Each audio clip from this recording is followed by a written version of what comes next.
Boa tarde a todos. Pedimos gentilmente desculpas pela intercorrência temporal. É com enorme satisfação que recebemos a todos presentes, professores, educadores, preocupados em discutir a educação. Este evento foi organizado pela equipe do Laboratório de Psicologia Genética da Faculdade de Educação da Unicamp, sob a coordenação da professora doutora Orly Zucato Mantovani de Assis, que se propõe a oferecer sua contribuição para este momento histórico da educação brasileira, que é a implantação da Base Nacional Comum Curricular, e trazer a pauta do desafio da avaliação nesse processo. Teremos 2 momentos nessa tarde. A princípio, a ilustre participação da professora doutora Maria Inês Fini, e após um breve intervalo, teremos a apresentação da Base Nacional Comum Curricular na Educação Infantil pelas professoras Jussara Cristina Tortella e professora Andréa Patapoff Dalcoleto. Damos a palavra à professora que representa a Faculdade de Educação, em nome da senhora diretora Dircizan, professora Orly Zucato Mantovani de Assis. Boa tarde a todos e a todas. Agora deu. Boa tarde a todos e a todas. É um prazer receber vocês aqui. Uma satisfação enorme ao perceber que existem tantas pessoas que estão interessadas em ouvir as necessidades atuais da educação brasileira. Ou melhor, tudo que nós temos que fazer para envergar a bandeira da melhoria da educação do Brasil. Eu queria pedir a vocês desculpa por ter chegado um pouquinho mais tarde, mas contar para vocês que, depois de uma certa idade, a gente só pode considerar o horário assim, a partir de... Então, a partir de 1h30, eu cheguei no horário, tá bom? Deus ilumine a todos. E eu estou agradecida pela presença de vocês e desejo que vocês tenham um ótimo evento. E aproveitem bastante, não só para o crescimento pessoal, mas também, principalmente, para a melhoria da educação e em benefício dos seus alunos, filhos, professores, enfim, das pessoas com as quais vocês convivem e interagem na sua profissão.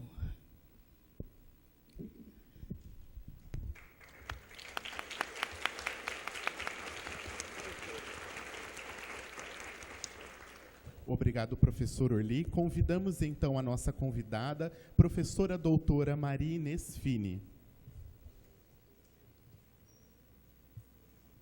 A professora é doutora em Ciências, Educação, Pedagoga, professora e pesquisadora em Psicologia da Educação, Psicologia do Desenvolvimento Social e do Trabalho. Especialista em avaliação com experiência em gestão educacional e na educação básica e superior. Entre os anos de 2013 e 2006, desenvolveu e coordenou projetos para a implantação de sistemas de avaliação em larga escala para sistemas de ensino, prefeituras e secretarias de Estado da Educação. De 2007 a 2010, criou e coordenou o projeto São Paulo Faz Escola, responsável pela reestruturação do currículo e do sistema de avaliação SARESP, da Secretaria do Estado da Educação de São Paulo. Foi coordenadora do Comitê Deliberativo Observatório da Educação da FEAC, de Campinas, entre 2013 e 2016.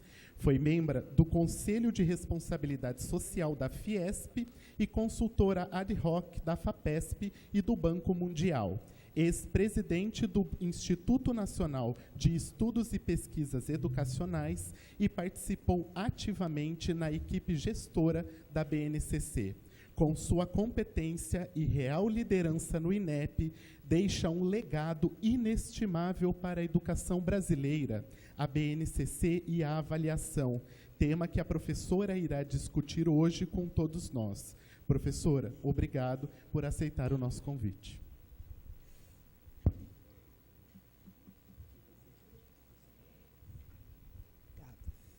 Bem, boa tarde a todos. É um prazer novamente voltar para a minha casa, né? Essa casa é minha, e para o meu laboratório de psicologia genética, que sempre me apoiou e me deu todos os recursos para compreender muito bem o desenvolvimento humano numa perspectiva absolutamente necessária para a educação brasileira. Ao voltar para cá, eu preciso fazer um reparo e dizer aos senhores que eu me tornei especialista em avaliação por força do nosso querido ex-ministro Paulo Renato, que era nosso reitor, e que, quando foi a Brasília, eu estando aposentada, me chamou para levar um pouco de pedagogice para as avaliações. E eu fiz isso, então, construindo a primeira matriz de avaliação do SARESP. Depois criamos o Enem e depois criamos o Enseja. Isso é importante para vocês saberem do movimento e do significado da Base Nacional Comum Curricular para a educação brasileira, em especial para as avaliações.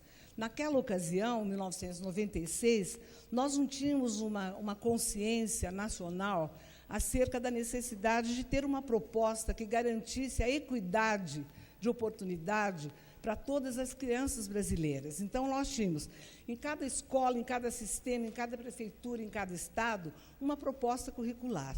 E nós tínhamos, então, que fazer uma varredura para saber o que é que se ensinava. Porque a avaliação, gente, sozinha, ela não vale nada. Nada, absolutamente nada. Ela tem que sair da sala de aula para poder os seus resultados voltarem e iluminarem a prática da sala de aula. Do contrário, ela pode ser uma porção de outras coisas, mas ela não cumpre o papel por excelência da avaliação. Avaliar é medir e atribuir um juízo de valor. O juízo de valor é muito, basta, é pouco e falta tal. Você só pode fazer isso quando você tem uma referência daquilo que foi ensinado. Do contrário, você comete muitas injustiças e faz da avaliação o vilão que toma o lugar do currículo. Vocês conhecem essa história melhor do que eu, não é? Esse é o mau uso da avaliação. Naquela ocasião, nós não tínhamos essa referência nacional tão clara como é agora a referência da nossa base.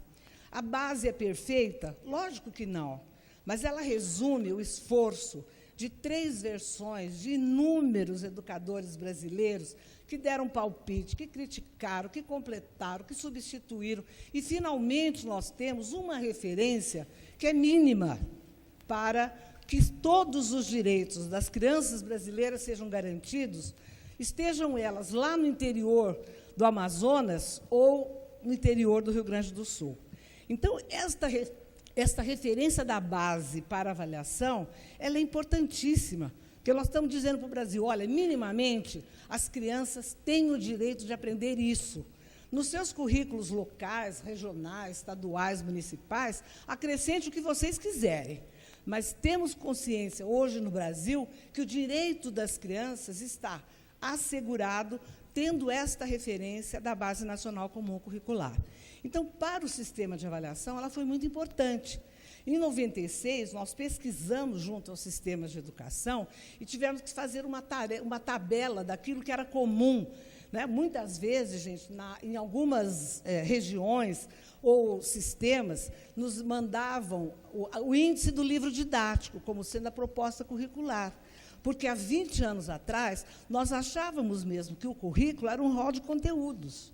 Muito pouco nós sabíamos da necessidade de associar processos cognitivos a essas ideias, que hoje os conteúdos modernamente se chamam objetos de conhecimento, mas são os bons e velhos conteúdos tradicionais da ciência, da arte e da filosofia.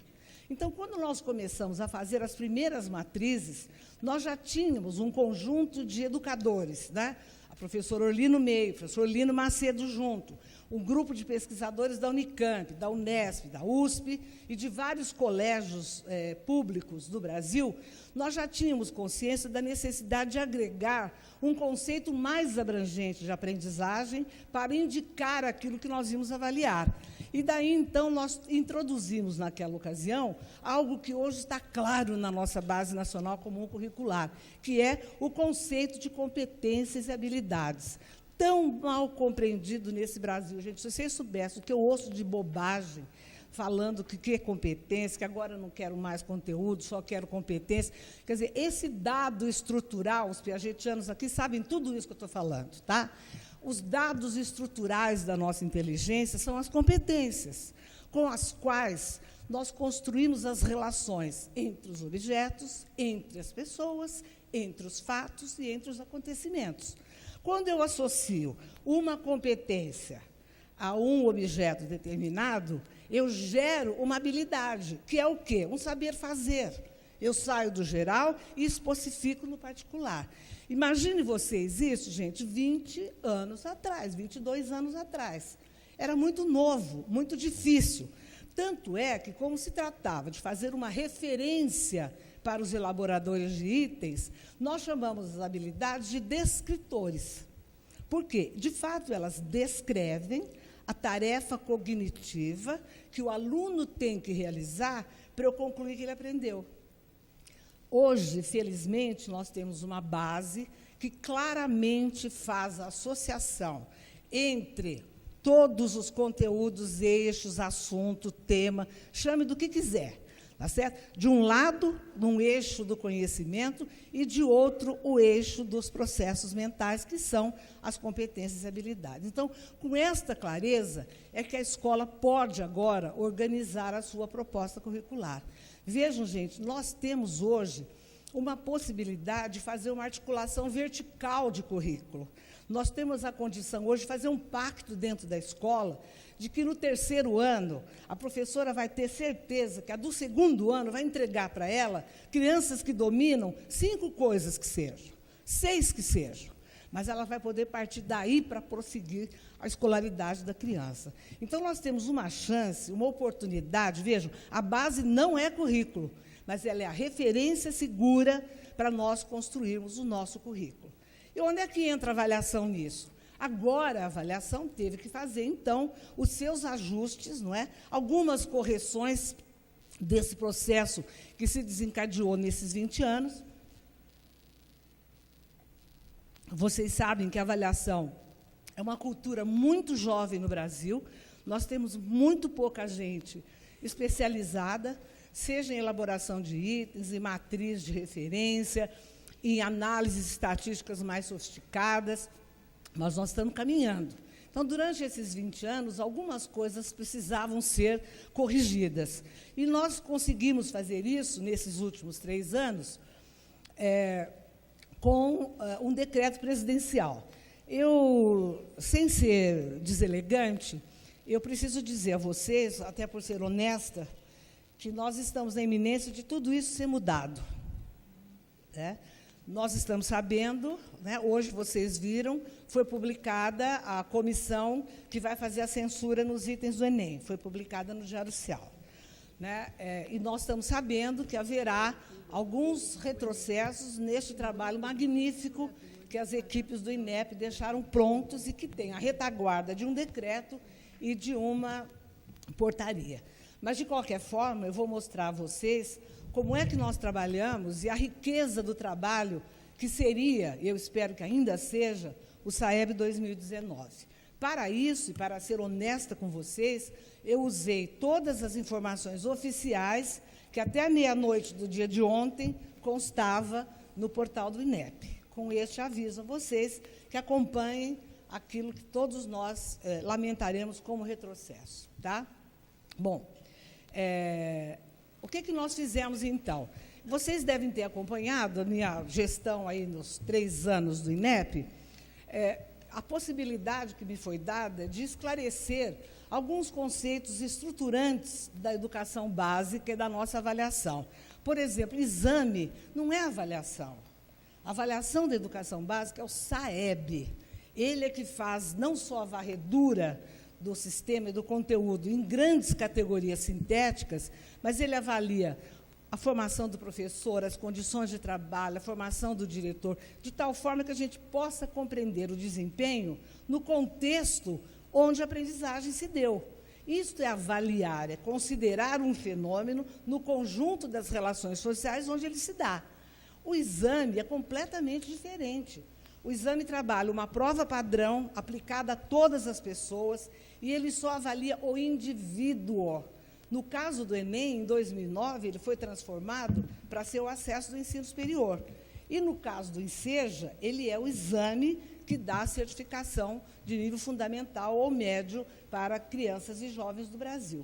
Então, nós tivemos a oportunidade de pedir ao presidente, e ele faz, então, a emissão desse decreto, onde fica estabelecida a diferença entre exames e avaliações, e que são eles os reguladores da avaliação da educação básica. Para vocês terem uma ideia, a portaria do Enem, que ainda vigorava, era de 98 que eu deixei. Então, nós tínhamos uma insegurança jurídica de suporte às nossas avaliações que precisavam ser corrigidas. Então, a Presidência da República permitiu que esse decreto fosse publicado em julho do ano passado, onde se coloca, então, obrigatoriamente a educação infantil, a avaliação da educação infantil, fazendo parte do ciclo completo de avaliação da educação básica, não é? E todo o ensino médio, como vocês verão depois, incluindo as escolas particulares. O Enseja continua fazendo aquilo que ele faz, né? Vocês devem dizer, nossa, por que você tirou a certificação do Enem? Gente, 1.500.000 pessoas faziam inscrição no Enem e nós tínhamos que bancar a prova para essas pessoas. Apenas 154 conseguiam o certificado do ensino médio. Por quê? O termômetro era inadequado para medir até a febre do paciente.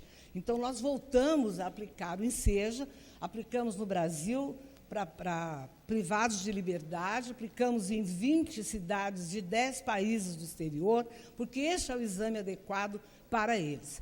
Vocês imaginem que nós mandamos embora essa população de EJA a primeira vez da faculdade, da escola. E, na segunda vez, a gente faz um exame para humilhá-los mais ainda, porque a esmagadora maioria não consegue a certificação. Então, foi isso que nós conseguimos consertar. O ano passado, aplicamos o Enseja para 1.800.000 jovens e adultos, de maneira muito mais adequada, com índice de aprovação muito maior. Bom, o que mais que eu queria dizer a vocês? Quais são as novas matrizes do SAEB para 2019? Vejam, até 2017, então, nós tínhamos essas matrizes desatualizadas. Como eu disse a vocês, ainda eram as matrizes que eu deixei, com um pequeno ajuste para a matemática que aconteceu em 2001. Língua portuguesa e matemática é que estavam no escopo dos testes. Nós só avaliávamos esses dois componentes. E não abrangíamos todo o percurso da educação infantil, além de só a escola pública participar da avaliação. O que nos deu licença ou permissão para fazer toda esta movimentação? Em primeiro lugar, a nossa própria Constituição. A Constituição diz que a iniciativa privada, senhores, pode se organizar para oferecer educação básica, desde que atenda a diretrizes e avaliação nacional. Esse é o grande argumento que nós queríamos pedir ao Conselho Nacional que impusesse numa obrigatoriedade da escola particular participar do exame.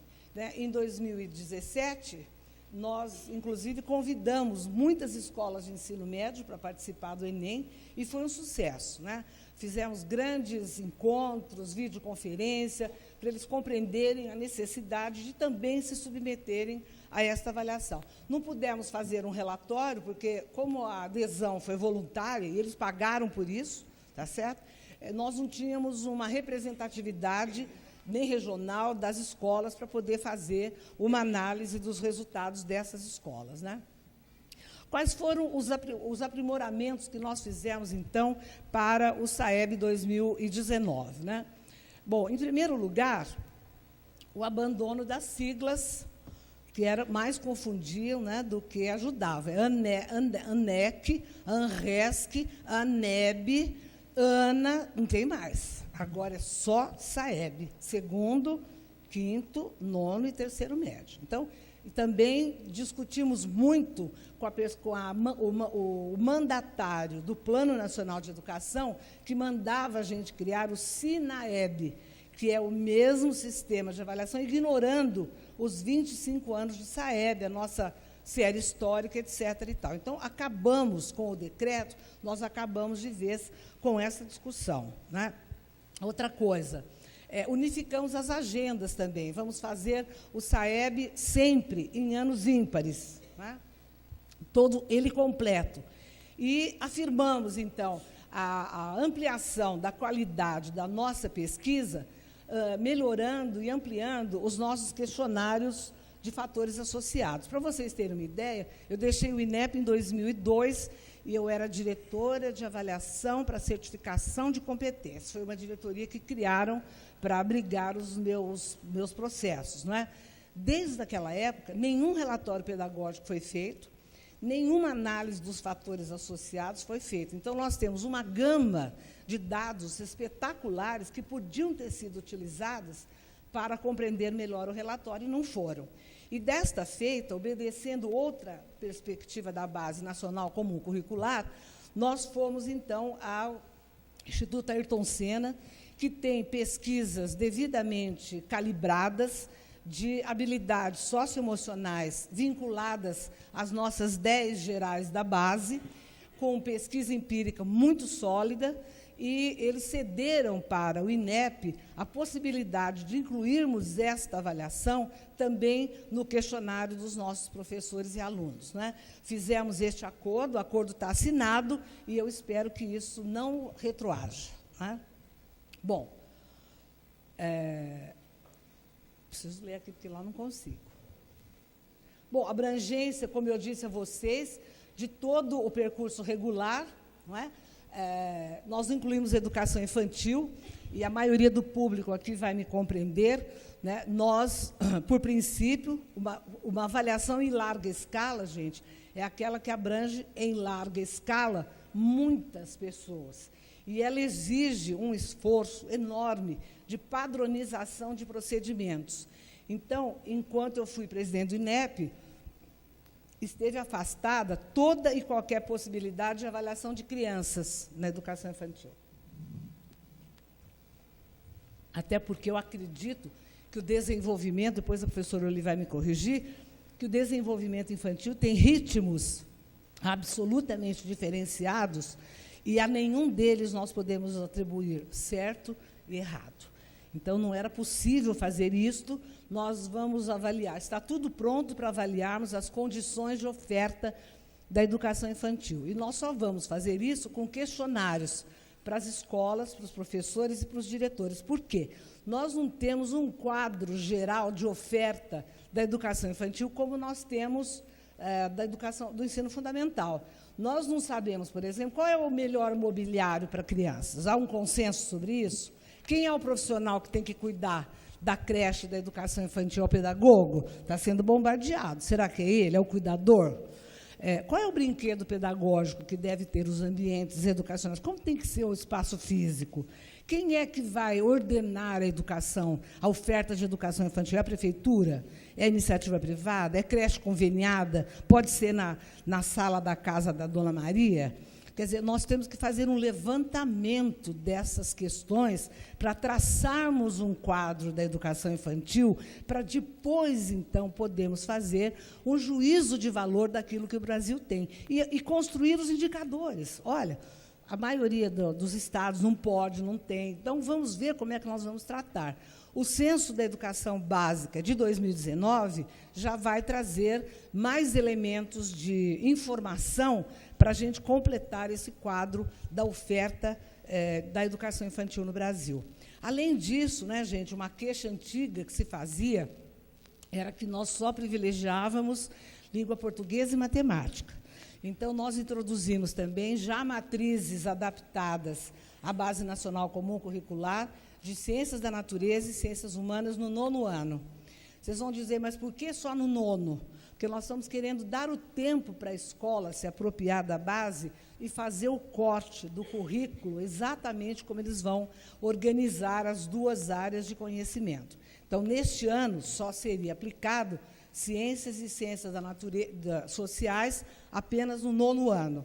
E a nossa maior conquista, né, eu acredito, essa é a que está mais ameaçada de retroagir, que era avaliarmos a alfabetização de crianças ao término do 2º ano do ensino fundamental. Não é?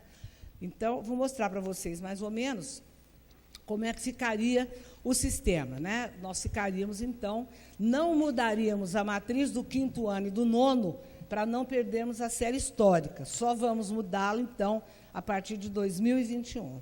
Certo? Qual foi o processo, gente? O Conselho Nacional de Educação, ele mandou o INEP fazer tudo isso até o final do ano passado. E nós fizemos, certo? Nós só não fizemos a matriz nova do Enem porque a base foi aprovada em meados de dezembro. Do contrário, mas nós temos estudos adiantadíssimos que nos permitem esperar que isso seja levado adiante. Né? Mas nós, então, fizemos, o maior mandatário foi esse.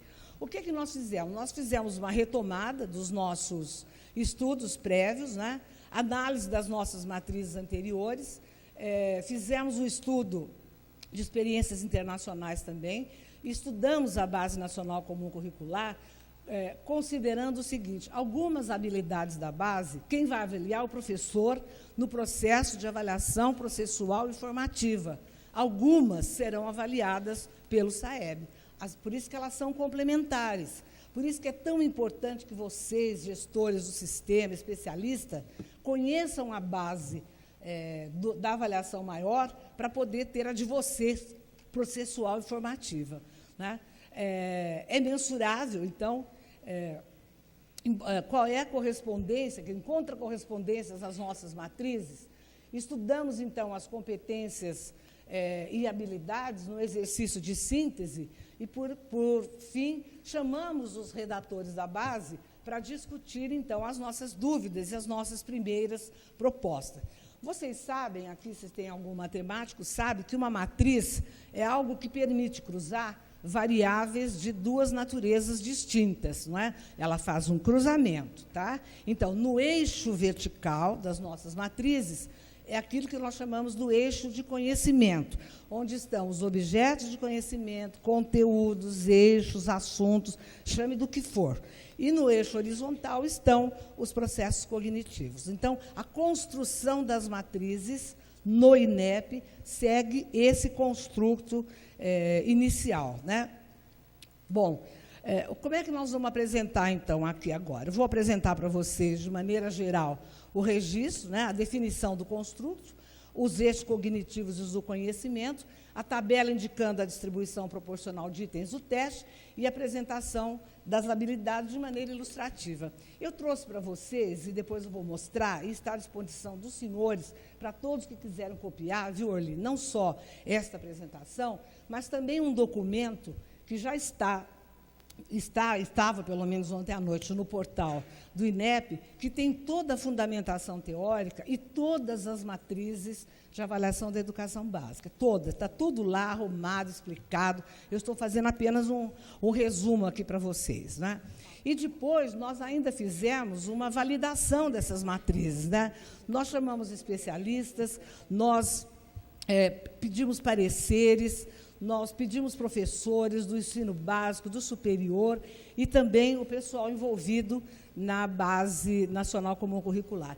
Esta metodologia de trabalho, gente, tem sido uma constante na minha permanência no INEP. Eu sempre acho que a leitura crítica acrescenta muito ao trabalho que a gente faz. Acho que, quando nós estamos envolvidos num trabalho, nós adquirimos uma cegueira situacional. Quer dizer, nós somos tão envolvidos que, às vezes, a gente não enxerga o que precisa ser enxergado. Então, o olhar do outro ajuda demais a gente. Não é? Eu me lembro que a matriz do Enem, lá em 98, a gente mandou para a Piaget Society, para eles fazerem uma avaliação para nós, porque era uma coisa muito nova no Brasil, e a gente queria um referendo daquelas 5 competências estruturais do sujeito. Então, nós fizemos isso aqui também. Não é? O que nós temos, então? A língua portuguesa para o 2º ano, que mudou, a língua matemática, as ciências da natureza e as ciências sociais. Tá? Veja bem, o que é que nós vamos medir no 2º ano, né, os níveis de alfabetização em língua portuguesa dos estudantes matriculados no 2º ano. A alfabetização, gente, é entendida como apropriação do sistema alfabético da escrita, de modo articulado ao domínio progressivo de habilidade de leitura e produção de texto. Aqui eu preciso falar um pouco para vocês, porque eu soube ontem que o Brasil retrocedeu e vai voltar à discussão de 20 anos atrás sobre método de alfabetização. Juro por Deus, juro por Deus. E vai associar a distribuição de recursos financeiros a um determinado método, que eu não vou falar qual é. Pois é, fora. Né? Então, vejam bem, gente, num momento em que a escola brasileira... Vejam vocês, nós somos todos, Orly e eu, fundadores da Faculdade de Educação da Unicamp, que é tida como uma das melhores do Brasil. Nós não ensinamos ninguém a alfabetizar. Não há um curso que prepare... ninguém. Então, era um momento de nós simplificarmos a vida das escolas e ajudarmos na implementação da base com algo que instrumentalizasse os nossos professores e não vincularmos a adesão a este ou aquele método. Nós já vencemos essa discussão. Veja, o fônico, a fala, a criança já traz para a escola. O que nós temos que fazer é associar os grafemas aos fonemas, gente, pelo amor de Deus. Vai usar a palavra inteira? Não interessa. Vai usar o silábico? Também não. Sabe? Então, eu acho que nós não podemos retroceder. E temos que ajudar o professor brasileiro a ter a segurança do que ele faz com nossas crianças. Veja, nós sabemos, gente, quem está no ensino superior senta na mesa dos professores e mete o pau na escola, porque os nossos alunos não conseguem ler e compreender o que leem. E isso está nesta origem e instrumentalização da língua. O letramento vai acontecer depois, porque o letramento é o uso social da língua com todos os seus sentidos. Tá certo? Mas este instrumental da alfabetização, ele é essencial para o sujeito poder prosseguir. A mesma coisa com as primeiras estruturas lógico-matemáticas. Essas nunca se recuperarão se o sujeito não tiver todas elas muito bem estruturadas e desenvolvidas. E, gente, não é difícil. A gente complica demais a vida do professor. Né? E uma iniciativa como essa vem complicar a vida da escola. Porque qual é a escola que não precisa de recurso? Fala, para apoiar o professor. Né? Então, uma política como essa vai e bate de frente com a nossa Base Nacional Comum Curricular. Bom, olha aqui, gente, o que nós estamos propondo avaliar no final do 2º ano. É só isso. Claro, transparente, para todo mundo ver. Esta é a base de língua portuguesa do 2º ano.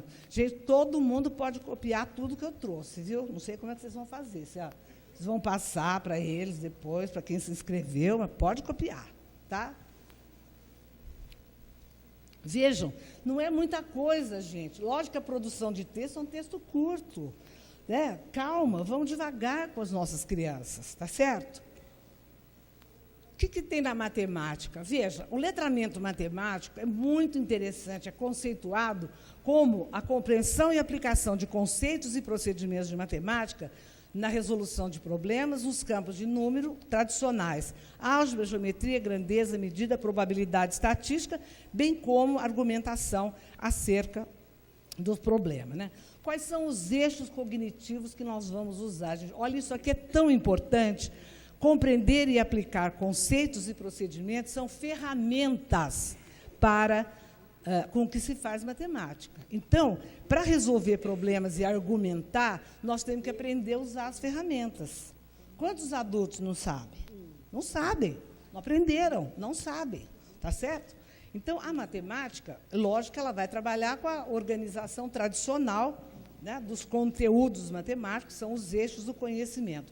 Para vocês terem uma ideia, dá para ler, né, ali, né, eles trabalham, então, com eixos em 2 níveis. Num deles está o compreender e aplicar conceitos e procedimentos, e no outro, resolver problemas e argumentar. Em cada um dos dos núcleos de conhecimento, se apresentam, então, os objetivos ou as habilidades a serem avaliadas, né? Já em ciências da natureza, nós temos uma estruturação um pouco diferente, porque esse grupo já usou a primeira organização que nós fizemos lá atrás, na primeira matriz de ciências da natureza e ciências sociais, não é? Na classificação dos níveis de competências e habilidades, como vocês vão ver aqui. Eles chamaram eixos cognitivos do letramento científico em ABC, ou 1, 2 e 3. Lá atrás, nós chamávamos de básico, não é? Depois chamávamos de procedimental, e o terceiro é operatório. Espero que os piagetianos estejam identificando isso, tá? Com níveis de complexidade do pensamento. Eles seguiram assim. Então, fizeram, para vocês terem uma ideia, nós temos as unidades temáticas da Base Nacional Comum Curricular: matéria e energia, vida e evolução, e terra e universo, né? Os eixos cognitivos prevalecem as operações cognitivas desenvolvidas a partir da observação. Vejam, gente, a criança é uma observadora por natureza. Você não pode falar em comportamento científico sem você valorizar a observação, é a base de tudo. Então, valorizar a observação é importantíssimo no nosso cotidiano. Veja, nós temos itens que envolvem o uso e o conhecimento de informações para reconhecer, identificar, definir, descrever, representar, fornecer exemplos. Vamos fornecer agora exemplos para vocês. O eixo B, que é o procedimental, privilegia aspecto associado às relações e hierarquia que se estabelece entre os fenômenos. São aqueles que usam as seguintes informações, não é? Apresentadas em diferentes dados de tabelas, e usam basicamente comparações, busca de simetrias e padrões, não é? E o eixo C é aquele que tem uma propositura, uma abordagem crítica, não é? E é capaz de usar os procedimentos para indicar a solução dos problemas. Eu vou dar um exemplo bem prático aqui para vocês, né? No nível básico, primeiro nível A, que eles chamaram, eu digo assim: esta é uma moça, ela está sentada na cadeira, o cabelo dela é comprido. Eu estou identificando, descrevendo esta moça. Aí eu digo assim: esta moça tem o cabelo mais comprido do que o da outra. A blusa dela é branca e a da outra é estampada. Eu estou no segundo nível, estou comparando os fenômenos que eu estou observando. No terceiro nível, eu digo assim: esta moça que está sentada, diferente daquela, não vai passar frio, porque a blusa dela é de manga comprida e a dela é de manga curta. Tá certo? Então, os 3 níveis diferentes de operações mentais estão presentes na avaliação de ciências, tanto da natureza como de ciências humanas. Quer ver? Olha um exemplo aí que bacana, que eles deram, que nós demos no documento. Vida e evolução, reconhecer como valores, como as vacinas atuam no organismo, compreender a relação entre vacinação e manutenção de saúde individual e coletiva, e no 3, propor ou avaliar propostas pertinentes de ações estratégias de políticas públicas destinadas à prevenção e à manutenção da saúde. Tá? Bom, nas ciências humanas, no ensino fundamental, nós fizemos também uma coisa muito interessante, gente, porque nós conseguimos juntar de maneira muito harmônica o espaço e o tempo, né? Quer dizer, onde é que os fenômenos ocorrem, onde é que eles estavam localizados, etc.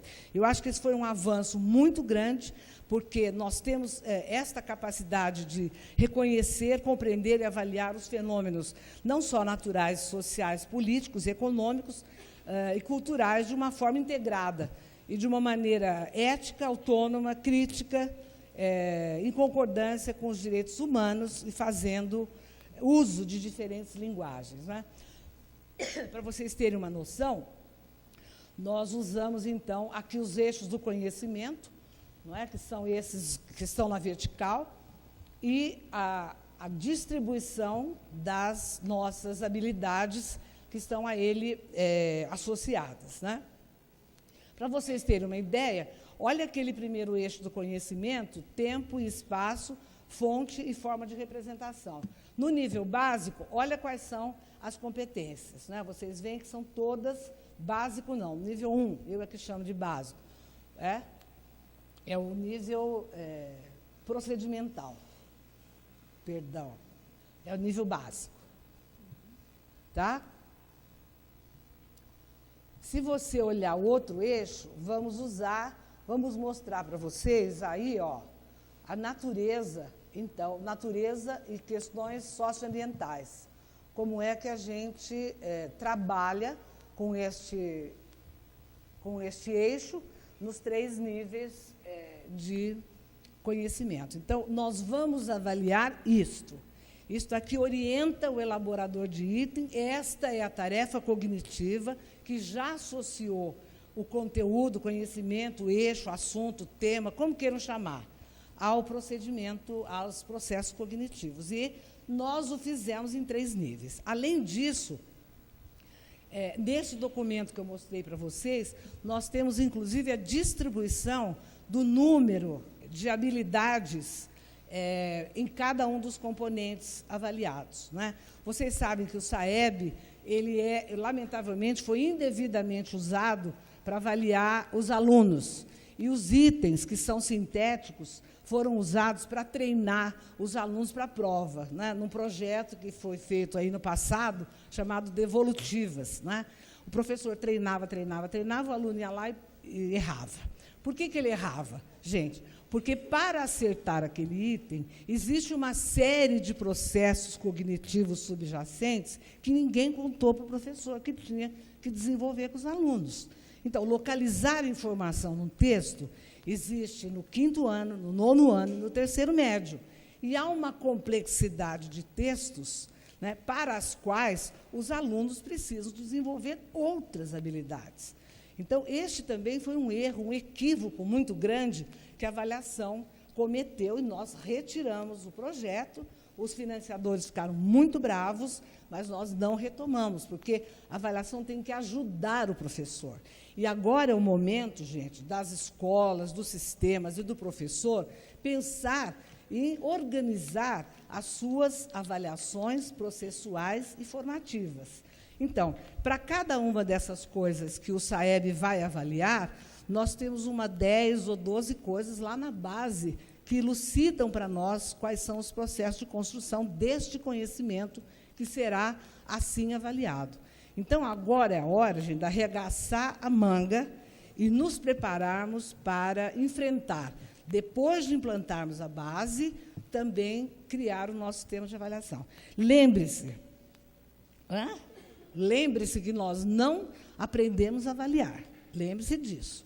Né? Nós não aprendemos no nosso curso de pedagogia como é que é um instrumento de avaliação. Nós estamos ouvindo falar em metodologias ativas, não aprendemos, ninguém nos ensinou o que é. Então, a educação brasileira tem uma boa referência, mas agora nós temos que arregaçar a manga e trabalhar. Não é? Recentemente, nessa semana que passou, eu estive lá em Atibaia com um bando de mulher, poucos homens, né? Bando de mulher da Undime de São Paulo. E eu disse para a Undime que era hora de, no próximo encontro, chamar os prefeitos. Os prefeitos tinham que sentar na cadeira e nós tínhamos que contar para ele que condições de trabalho do professor é uma jornada de 40 horas, com 10 horas para o professor estudar e planejar. Porque, do contrário, nós não vamos a lugar nenhum. Nós queremos o quê? Que o professor tenha 2 jornadas e, à noite ainda, ele busque a sua recapacitação. Né? Então, não se trata do coordenador ou do diretor, trata-se do prefeito entender que a rede tem que ter essa... Eu não vou falar nem de salário, nem vou falar de salário, porque essa discussão já cansou, mas eu estou falando de condições de trabalho. Então, o professor precisa, gente, o professor brasileiro, está na hora de nós baixarmos a bola. Nós não aprendemos o conteúdo daquilo que a gente tem que ensinar.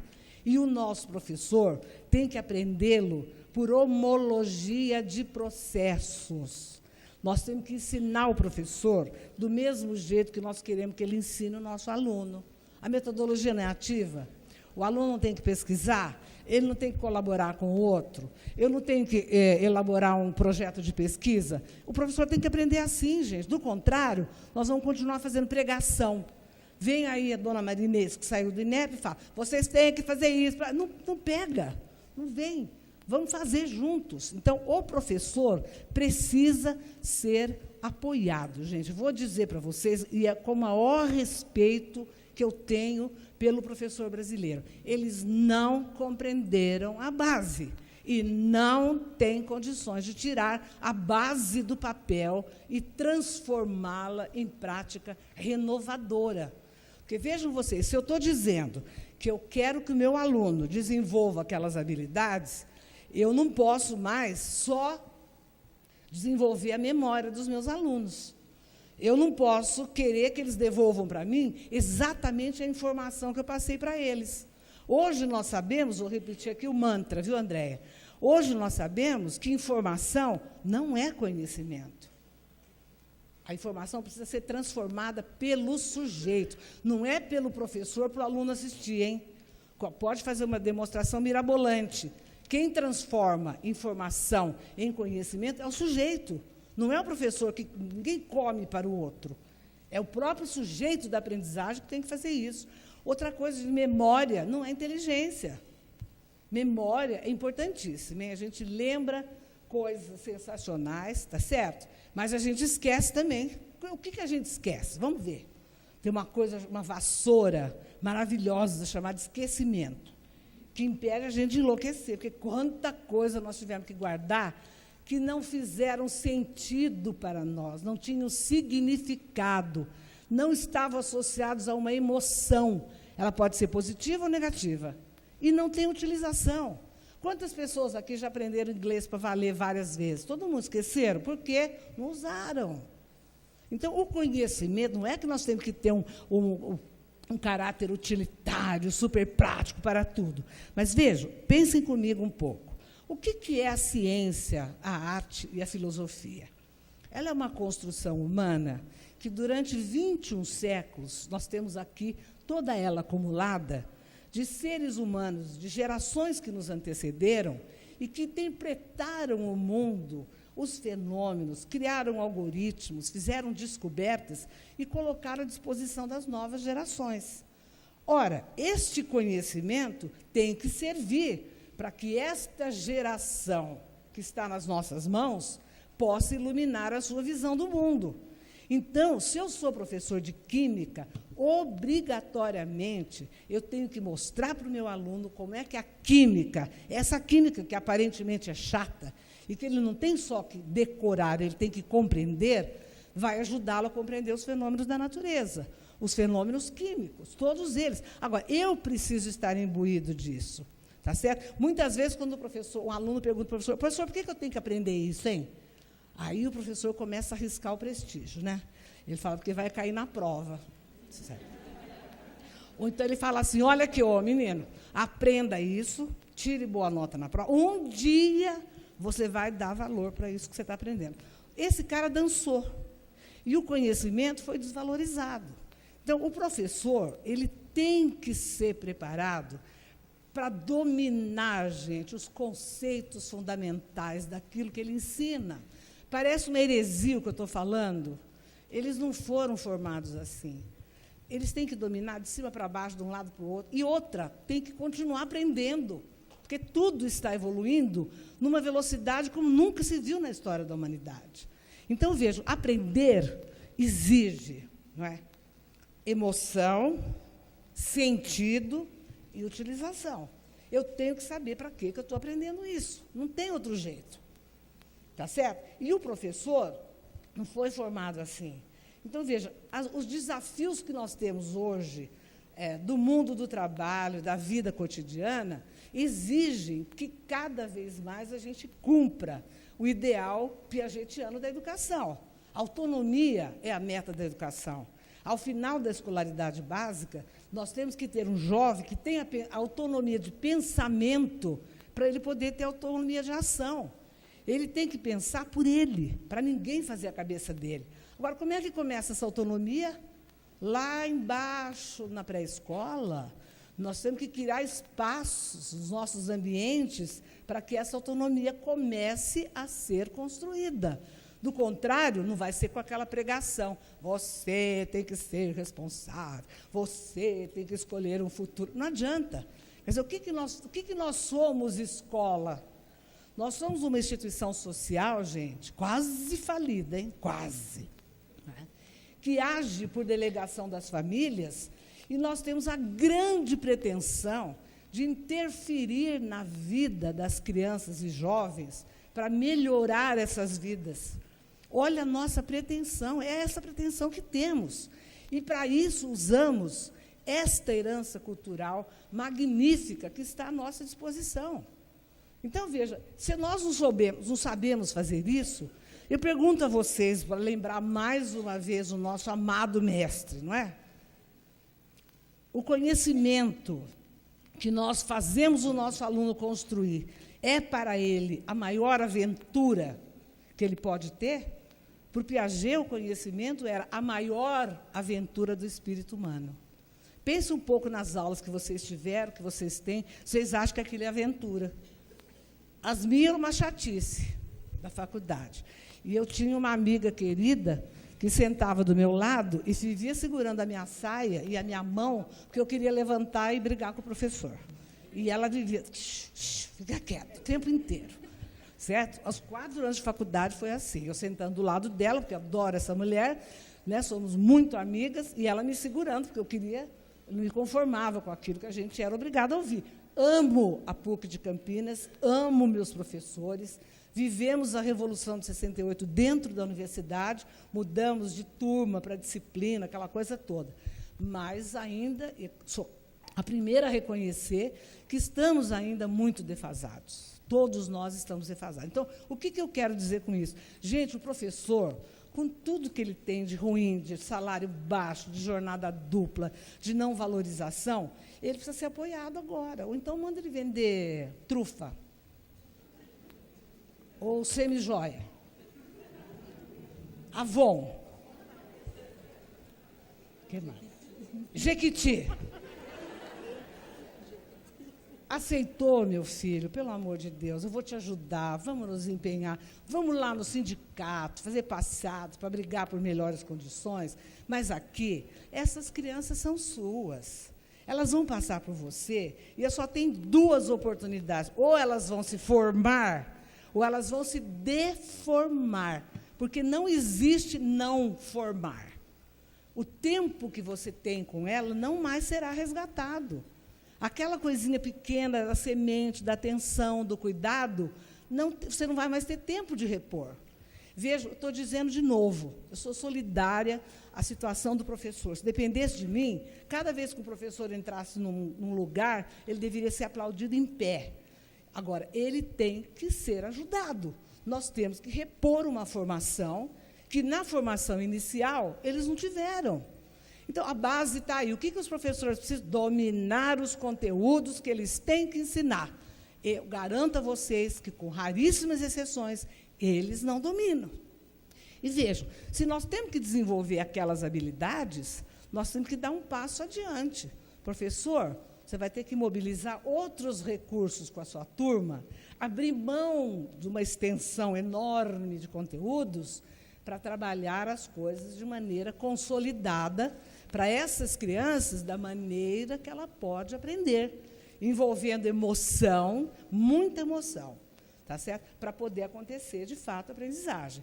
Então, gente, quando eu falo da base e da avaliação, por que a avaliação ajuda? Porque ela pode mostrar para nós o que faltou no nosso trabalho. A avaliação, a nota não é do aluno, gente, isso é erro. A nota é do professor. Se o aluno tirou 8, faltam 2 para ele aprender. Vai lá, professor, e bota de novo 2 para aquele aluno. Uma proposta pedagógica, gente, não tem que ser 100% assertiva para a classe inteira. Você pode ter 4, 5 ou 6 alunos que não reagiram, não interagiram bem com ela. Nem por isso a proposta é ruim. Só que você tem que refazer o caminho para aqueles alunos. E eu não estou falando dos alunos com defasagens de desenvolvimento nem intelectual e nem motor. Estou falando de alunos que, aparentemente, teriam as condições de interagir com a nossa proposta. Então, o professor tem que ser auxiliado. E o professor tem que aprender a fazer avaliação. Antes que vocês me perguntem, nós estamos, viu, Orly, lançando aí brevemente, em maio, uma maneira de ajudar os professores brasileiros a aprender a fazer avaliação. Só que, antes disso, eles têm que aprender a ensinar. Porque a vedete da escola é o currículo, não é a avaliação. Olha quem está falando, hein? Avaliação não vale nada. Quem vale é o currículo. Se ele for claro naquilo que pretende para cada criança, nós aprenderemos a fazer um bom sistema de avaliação. E agora chega, André. André fica escrevendo aqui que eu tenho mais tempo, mas eles não aguentam mais. Tá? Não, vamos abrir para perguntas. Muito obrigada pela atenção. Foi um prazer estar aqui. Eu sempre estarei quando ele me convidar. Obrigada.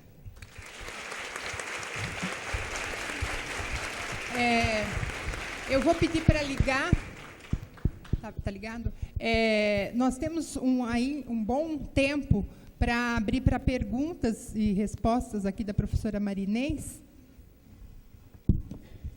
Vamos lá?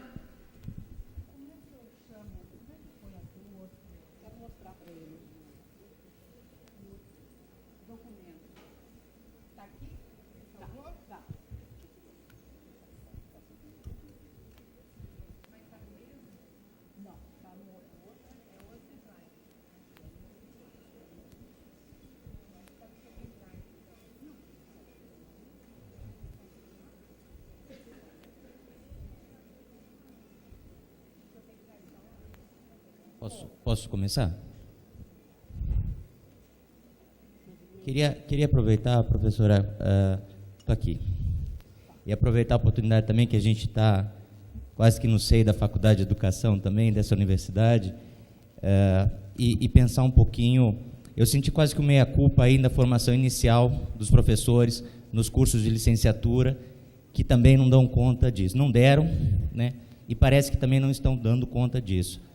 Como é que a gente poderia integrar isso junto à formação inicial desses professores? Porque a formação em serviço é importantíssima, a gente precisa, e está aí. Eu acho que tem que disponibilizar, principalmente no setor público, tempo para isso. Eu até acho que, às vezes, os sistemas públicos dão mais tempo para o professor do que as escolas privadas, por consideração à remuneração. Mas a formação inicial é que é uma questão também de mudança. Sei que tem propostas, né, ouvir aí uma base de professor, para o que a senhora poderia comentar sobre a formação inicial nesse sentido? Pois não. Veja, há sim uma proposta que foi ao Conselho Nacional de Educação de uma base para a formação dos professores, né? Esse é um tema, professor, extremamente controverso, viu? Porque nós teríamos que mudar as diretrizes de formação, né, da portaria, da Resolução 2, e há uma discussão enorme, né? As universidades usam a prerrogativa da autonomia de dizer que elas sabem o que elas têm que ensinar. Nós imaginávamos que, no impacto da Base Nacional Comum Curricular, as universidades pudessem considerar que, minimamente, o professor tem que aprender aquilo que ele vai ensinar. Né? Você vê um currículo generalista para a pedagogia e é a grande força de trabalho do 1º ao 5º ano. Então, esse professor ele tem que ter a formação complementar, continuada, ela é importantíssima, mas ela não dá conta de corrigir tudo e nem precisaria da formação inicial. Agora, aqui em São Paulo, nós tivemos uma ação do Conselho Estadual de Educação, as professoras discutiram com as nossas 3 faculdades públicas, fizeram um alinhamento, foi um esforço gigantesco de 2 anos para mudar as licenciaturas e o curso de pedagogia. Não sei te dizer como é que estão. Agora, a resistência maior é das universidades e das faculdades. O Conselho Nacional de Educação tem muita clareza de que essa formação inicial tem que mudar. A outra questão que eu acho que é positiva, né? O presidente da CAPES atual, que era o reitor do ITA, me chamou porque queria me conhecer por uma peculiaridade das pessoas que falavam muito de mim, etc. Muito gentilmente me convidou para ir até lá. Eu não perdi a oportunidade para dizer a ele que os cursos da UAB, quer dizer, da Universidade Aberta do Brasil, eles tinham que recapacitar os pedagogos que estão fora do mercado de trabalho educacional, não é, e fazer uma formação continuada para os que estão em exercício, né? E eu gostei muito da recepção. Nós temos um diretor lá, o professor Carlos Lenusa, que é gaúcho, que é o diretor de uma diretoria de avaliação da educação básica. Você sabe que a CAPES trabalha com 2 grandes diretorias, de avaliação da pós-graduação e agora de avaliação da educação básica. Então, nós conversamos muito sobre essa possibilidade dele incrementar mais a Universidade Aberta do Brasil, porque ela é gratuita, né? E nós poderíamos, então, atingir mais professores. Aí, sim, com formação inicial, e eu, então, disse a ele, você podia fazer ou uma complementação pedagógica um pouco mais acentuada, etc., nesse sentido. E, para isso, professor, inclusive, quando cheguei em Campinas, eu passei a ele um trabalho que o nosso grupo do Censo Escolar fez. Você sabe que nós temos, desde 10 anos atrás, o nosso censo é com a identificação pessoal de todo mundo, né? Então, a criancinha pequena, desde 3 anos até o último que sai da pós-graduação, tem o nome, SIC, RG, tudo, onde mora, etc. E lutei bravamente, várias vezes fui ameaçada, inclusive, de prisão, porque não deixaria jamais o INEP ceder os dados identificados. Nós temos uma sala na nossa biblioteca que atende pesquisadores do mundo inteiro, eles usam a nossa base de dados, analisam com a base do Ministério do Trabalho, com a base do IBGE, mas todas as bases são mascaradas. Então, ele entra num ambiente seguro com um projeto de pesquisa, nós preparamos a base para ele e ele sai com a análise que nós referendamos para ele sair. Bom, isso tudo para lhe dizer que esta qualidade do censo, e mais o censo da educação básica, nos permitiu ver a distorção da formação do professor que está dando aula na educação básica. Você tem muito pouca gente formada na mesma disciplina que leciona. Depois, menos ainda na mesma área que leciona. Depois, menos ainda num curso paralelo, por exemplo, engenharia para matemática. E muitos sem nenhuma qualificação universitária. Então, o censo da educação básica e superior, eles são uma joia para você fazer esse tipo de análise. E eu mandei, então, para o presidente da CAPES, e disse, olha que é a necessidade que o Brasil tem. Porque isso é todo ano que a gente faz. O superior entra em agosto e a educação básica entra em maio para fazer o levantamento. Então, quem sabe a gente tem uma esperança, né? Agora, seguramente são os gestores das redes que vão melhorar a condição de trabalho e são os cursos de pedagogia e de licenciatura que tem que baixar um pouquinho a arrogância, não é? Porque, veja você, a nossa faculdade prepara excelentes ministros da educação, não é? É verdade, são pessoas que fazem análises magníficas, conjunturais, de teoria. Bota na sala de aula para você ver, sai todo mundo correndo, sem saber o que fazer. Ou vai aprender com a professora cheia de vícios que está lá na escola esperando por ele. Então, professora, a gente tem dados, a gente tem análises, e tem poucas pessoas, infelizmente, nesse momento, envolvidas seriamente nesta luta. Se anuncia, não é, uma interrupção de uma série de programas, vamos estar atentos. Como brasileiros, vamos prestar atenção nisso. Tá?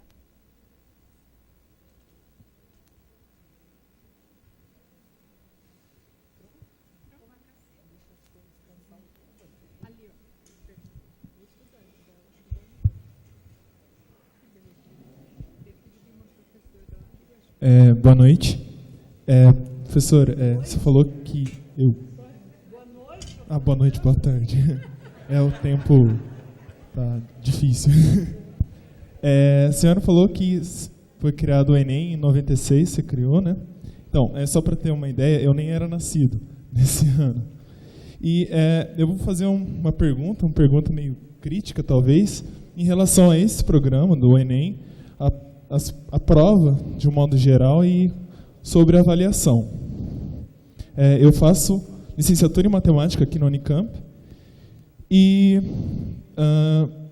o Enem, de um modo geral, pelo menos eu vejo isso, porque eu acabei de sair do ensino médio faz uns 2 anos, vejo por amigos meus que estão prestando essas provas e prestando vestibular, e hoje eles não só, eu vou falar mais, voltar para cursinhos de um modo geral, escolas particulares, E em algumas escolas públicas de uma